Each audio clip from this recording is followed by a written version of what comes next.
Hello friends, बरायबाय Bodo Job Info official YouTube channel आसा खालामो नोंथांमोना बयबो मोजां दङ SSC physical test जासिगोन बेनो जाबाय एप्रिलाव एन्ड बेनिफ्राय SD Constable नोंथांमोना गोदान साख्रि मोनसिगोनलाय SSB VSF Assam Rifle ITBP CISF CRP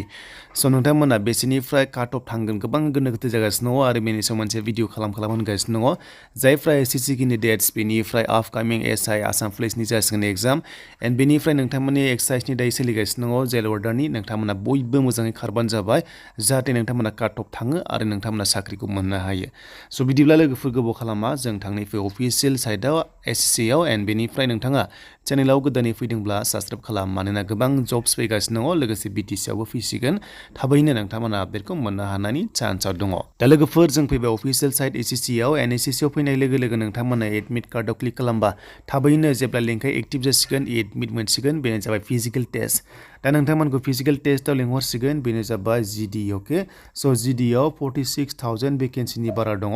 स' नोंथांमोना बेयाव गोबां चान्स मोनगोन आरो गोबां लिंहरगोन नोंथांमोनखौ फिजिकेल टेस्टआव होनो मानोना फिजिकेल टेस्टआ 5 किल'मिटार आरो हिन्जावफ्रा 1600 किल'मिटार अके 1600 किल'मिटार एन्ड बेयाव गोबां स्टुडेन्ट्सखौ लिंहरगोन आरो बेयावबो मेडिकेल टेस्ट दंबावो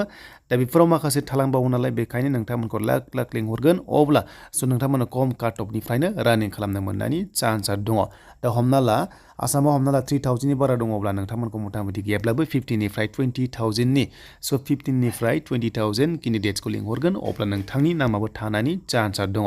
स' बिदिब्ला काट अफ बेसेबां होनदों जायफ्रा 35 मोनना दङ स' नोंथांमोना जेबो टेनसन गैया अके आरो बेनिफ्राय 30 मोननायाबो टेनसन गैया मानोना नर्मेलाइज होनानै नोंथांमोननि काट अफआ बारायगोन आरो नोंथांमोना फिजिकेल टेस्टआव चान्स मोनगोन दा रावबो मिन्थिया जायफ्रा 60-50 मोनदों नोंथांमोनाबो क्वालिफाइड जाथारगोन बे नङा कि नोंथांमोना मेडिकेल टेस्ट दङ आरो खायसे रानिंआवबो हाया स' बेखायनो नोंथांमोननि खामानिया जाहैबाय डिफेन्स जब होनोब्ला स' नोंथांमोननि रानिंआ थाबाय थाखानांगोन साडेनलि नोंथांमोना खालामबो हानाय नङा स' बेखायनो मोजां फुल प्रेक्टिस थानांगोन अब्ला नोंथांमोना थाबैनो मोनगोन एन्ड बेनिफ्राय दानिया नोंथांमोननि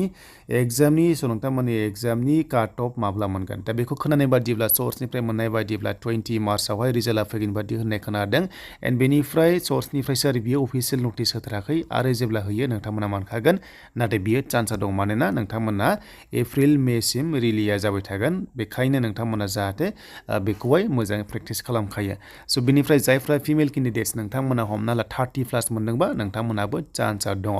दा बेखायनो जायखिजाया बयबो प्रेक्टिस खालाम एन्ड बेनिफ्राय स' नोंथांमोननि माखासे रिलि फैगासिनो दङ जेरै SIनिबो फैसिगोन थाबैनो एग्जामा जायफ्रानोखि दाखालि एप्लाइ खालामदों एन्ड दाथ' एक्साइजनि आरो जेल अर्डारनि सोलिगासिनो दङ आरो नोंथांमोननि आसाम फरेस्टनि रिजाल्टआबो थाबैनो फैसिगोन काट अफआ स' नोंथांमोना बे मार्चनि लास्ट उइकआवनो बयबो चान्सआ दङ डिफेन्स लेभेलाव एन्ड बेनिफ्राय ग्रेड 4आबो नोंथांमोना बे लास्ट उइक मार्चआवनो स्किल टेस्टआ जानायनि चान्सआ दङ नैबे एक्साइजनि जोबनाय लोगो लोगो स' बेनोमोन लोगोफोर एन्ड बेनिफ्राय नेक्स्टआव सिभिल जबनि आपडेट फैगोन नोंथांमोना बे भिडिअखौ नेनानै थायो आं जाहाथे बेखौहाय नोंथांमोनखौहाय नायो होननानै आसा खालामबाय एन्ड बेनिफ्राय नोंथांमोना जायफ्रा चेनेलाव गोदान स' नोंथांमोनाबो साबस्क्राइब खालामना लाबानो जाबाय स' बेफोरबायदि साख्रिनि आपडेट मोनबाय थानो